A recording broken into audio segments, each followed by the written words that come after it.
Nobody ever expects their life to change because of a forgotten box left on a dusty attic shelf. But the moment I opened that old wooden chest and found the leather-bound journal inside, the one with my last name written on it in handwriting, I didn't recognize. I felt a strange heaviness settle in my chest. The kind that comes before a truth you aren't ready to face. I hadn't planned on being in that attic at all. I was only there because my mother's house was finally being cleared out.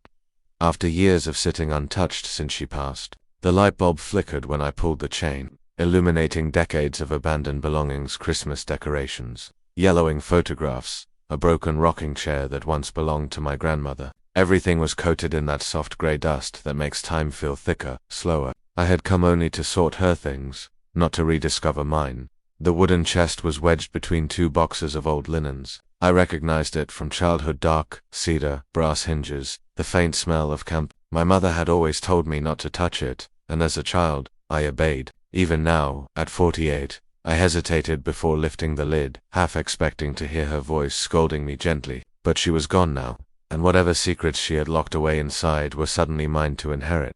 Inside there wasn't much: a folded scarf, a rusted locket, a stack of birthday cards I vaguely remembered, and at the bottom, wrapped tightly in a linen cloth, was the journal. It was older than me by decades. Dark brown leather, cracked at the edges, tied shut with a thin leather cord. When I untied it and turned the first page, I felt my breath catch. Property of Michael Whitford, my last name, but not my father's first name, not a name I had ever heard in my family. A rehook whispered through my mind, but that wasn't even the strangest part, because beneath the name, written in the same careful handwriting, was a single line: "If you're reading this, then you are my blood." I froze. My blood. The room felt smaller suddenly, the air heavier. I sat back on an old trunk journal, trembling in my hands. My mother had never mentioned anyone named Michael. My father, who died when I was 17, never spoke much about his family either. He was an only child. That's what my mother always said. "It's just the three of us," she'd tell me. "You, me, and your dad." But now, staring at the faded ink on the journal's first page, I realized something unsettling. Someone in my family had lied. I turned the page slowly, as if the words might crumble. The handwriting was elegant, deliberate, old-fashioned in a way that made my chest ache. "I don't know if you'll ever find this journal. I don't know if Mother kept it, or burned it, or hid it so deeply even God couldn't reach it. But if you do find these pages, it means I have something to tell you, something no one else ever will." His voice, whoever he was, felt strangely familiar, strangely intimate. I kept reading, heart thumping softly but steadily in my chest. "You don't know me, but I have known about you from the day you were born." My fingers tightened around the leather cover. Known about me? Who was he? Why would he know about me? My mind swirled with questions I didn't yet have the courage to answer. The next lines were written with a trembling hand, the ink darker as though pressed harder. "I wasn't allowed to meet you. They said it would ruin everything. They said the past had to stay buried, that Mother's choices could not be undone. But I watched you grow from the shadows of this family, knowing you were my brother." The word hit me like a physical blow. Brother. I had a brother. All my life, my mother had insisted I was an only child. She said it gently, lovingly, as if it was something precious and absolute. But here, in my hands, was the journal of someone claiming to share my blood, someone old enough to write gracefully, someone whose existence had been hidden from me my entire life. A nervous breath escaped my lips. I read on. "I am older than you by 12 years. When our father died, your father, they sent me away. Too much trouble, they said. Too wild, too much like him. They didn't want two sons reminding them of a man they could not forgive." A chill ran up my spine. My father had died in a car accident when I was young. But this journal implied something else, something darker, something unspoken. "Mother remarried. You were born a clean slate," she said. "A child who deserved a better life. So I stayed away, as she asked. But I never stopped watching, never stopped caring." Rehook. "But the truth you need to know isn't about me. It's about him. Him. My father." I turned to the next page, my breath shallow. "Our father was not the man they told you he was." I leaned forward unconsciously, as though the page itself were whispering to me. "He didn't die in that accident. He disappeared." My lungs forgot how to function. My father disappeared. All my life, I had believed the story. Slippery highway, rainstorm, car skidded into the guardrail. But this journal, my brother's journal, said otherwise. I turned the page so quickly it nearly tore. They told the world he died, but I saw him walk away from the wreck. I don't know where he went or why. I only know that he asked me to protect you, to watch you, to stay close enough to be there if anything happened. My pulse pounded in my ears. You were a baby then. You won't remember the night he left. But I do. I remember the way he kissed your forehead and whispered something I've kept inside me my whole life. I swallowed hard, he said. Tell him the truth when he's ready. A cold, aching whisper rippled through me. I hadn't been ready. Not for any of this. And yet, the journal waited, silent, patient, holding decades of secrets. My hand shook as I turned the next page. The handwriting grew shakier here, slanted, rushed. I planned to tell you everything on your 18th birthday. I came to the house. I stood at the end of the driveway. I watched you blow out your candles through the window. A painful lump formed in my throat. I tried to imagine it's someone watching me, just outside the frame of my childhood memories. But your mother came out and saw me. She begged me to go. She said you had a good life, that I would ruin it. So I left. Again, he paused. Then the words grew softer, tired, resigned. I don't blame her. She did what she thought was right. But it left me with a regret I carried for decades. A rehook rose from the page. Because there is one more truth, something even mother could not hide forever. I leaned over the journal, almost afraid to turn the page. Our father didn't just disappear. My heartbeat throbbed. He left because of you. My breath caught because of me. The journal grew emotional, jagged, uneven. He said he wasn't good enough to raise you. Said he was broken. Said you deserved a better version of him, a man he didn't know how to be. A tear hit the page. I hadn't realized I was crying. He asked me to take care of you, to step into the role he couldn't, but I failed. More tears blurred my vision. If you're reading this, I'm sorry, for not being the brother you deserved, for not being the man he couldn't become, for not finding you sooner. The final lines on the page were shaky. I don't know if I'm still alive when you find this. If I am, come find me. My address is on the back cover. My hands flew to the back. A worn address, faded but legible. Rehook. Soft but crushing. I never expected what I found when I drove there. Because inside that address, inside that old apartment, something impossible was waiting. Something that would rewrite everything. When I finally forced myself to drive to the address written on the back of the journal, I felt like I was moving through someone else's life entirely, as if each mile brought me closer not just to a place, but to an unraveling, one that had been waiting for me since the day I was born. The address led me to a part of town I had never seen before. Quiet streets, narrow sidewalks, old brick buildings leaning slightly under the weight of too many winters. I parked in front of a faded 3-story apartment building with peeling paint and a cracked wooden sign that once held a name, now worn to nothing. For a long moment, I didn't move. I just sat there gripping the journal, my brother's journal, feeling the ghost of every unspoken truth pulsing through its pages. But the strangest truth was still ahead. That thought echoed inside me like a re-hook.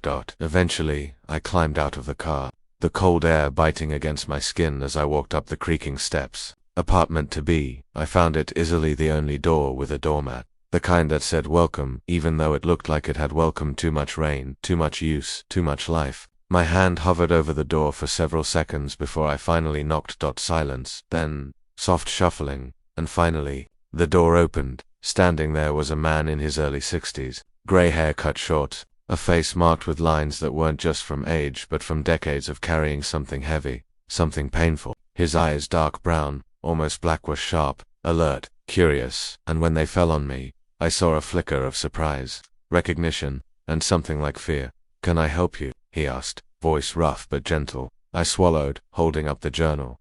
I think this belonged to you." A long, aching moment passed as he stared at it. Then, he exhaled sharply, like someone punched the air from his chest. "You found it," he whispered. "Mother didn't throw it away. I began, voice cracking. "You're Michael." He nodded once. Slow, heavy. "And you," he said quietly, "are the reason I wrote every word in it."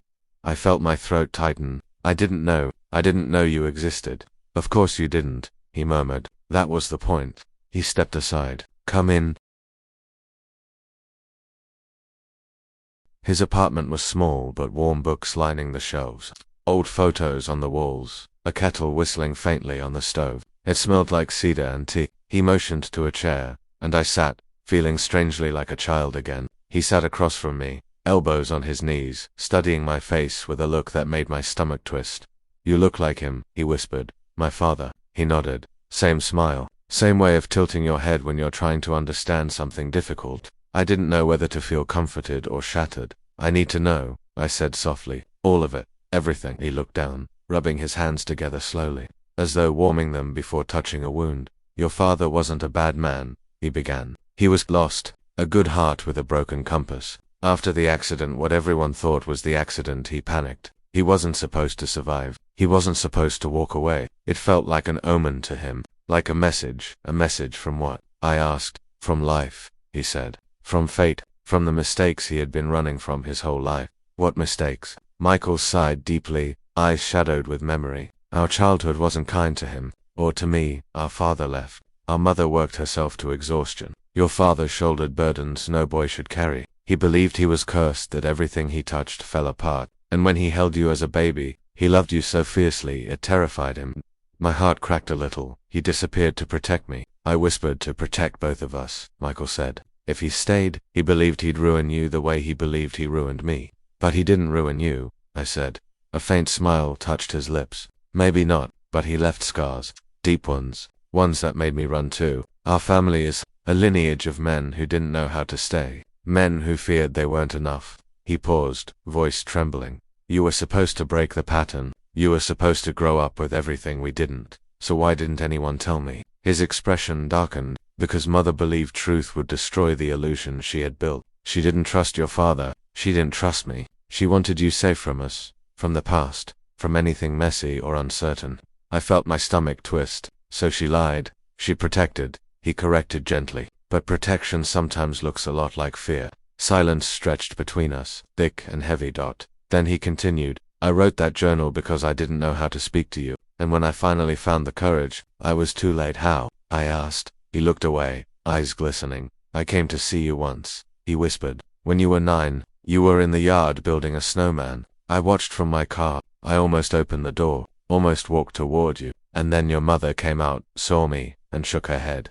She knew who you were. Oh yes, she recognized me instantly. I was her husband's first child. The room seemed to tilt, so she kept us apart, I muttered. She did what she believed was right, he repeated. But it cost me. Decades of your life. Rehook. But that's not the strangest part, he added softly. There's something I haven't told you yet. I inhaled sharply. What is it? He stood slowly, walked to a drawer, and pulled out an envelope aged to a soft yellow. He brought it to me and placed it in my hands. My fingers shook as I opened it. Inside was a photograph. A photograph of my father, older, weathered, alive. He didn't die. I breathed. No, Michael whispered. He lived. For many years, I stared at the man in the photo. He was standing near a cabin, mountains behind him, wearing a flannel shirt. Smiling, gently older but unmistakably him. He kept in touch with me, Michael said. Occasionally, letters, once a year at most. He asked about you, always. He wanted to know if you were happy, safe, loved. My chest tightened unbearably. Why didn't he come back? Because, Michael said, he believed showing up would hurt you more than staying away. He thought his presence was poison. That disappearing was the kindest thing he could do. But it wasn't, I whispered. No, Michael agreed. But he didn't know that. I looked down at the picture again. Is he alive? Michael hesitated. Then shook his head slowly. He passed away 8 years ago. The words hit like a quiet earthquake, no loud crash. Just a silent collapse inside my chest. I'm sorry, he whispered. I swallowed hard. Why didn't he reach out to me? Not even once. He tried, Michael said. He wrote you letters he never sent. 3, I think. He always lost his courage before mailing them. I've kept them for you. He returned to the drawer and brought back 3 envelopes, tied with a frayed ribbon. I couldn't bring myself to open them yet. My hands trembled too violently. I don't know what to do with all this, I whispered. You don't have to do anything today, he said gently. Grief is not a command. Truth is not a deadline. But why tell me now? I asked softly. His eyes glistened. Because I didn't want to leave this world like he did without seeing you, without knowing you, without giving you the one thing we both failed to give ourselves. What's that? Peace, he whispered. He leaned back, breathing unevenly. Meeting you, he said, is the closest I've ever come to forgiving myself. I felt tears spill down my cheeks. And if you'll let me, he said shakily, I'd like to know you, not as the shadow I watched from afar, but as my brother. The room blurred as tears filled my eyes. I'd like that, I whispered. I'd like that more than you know. His shoulders trembled with relief. He reached out slowly, hesitantly, as though afraid I might pull away. I didn't. When our hands met, it felt like a piece of my life I never knew was missing finally clicked into place. For the first time in my life, I wasn't an only child. I had a brother, A brother who had carried the weight of our history so I wouldn't have to. A brother who had been cast out so I could be brought in. A brother who had waited decades for this moment, as we sat there, two men bound by blood, secrets, regret, and the fragile hope of something new. I realized something. Sometimes the people we're searching for are searching for us too. Sometimes the family we never knew becomes the family we always needed. Sometimes the truth doesn't break us, it finally sets us free.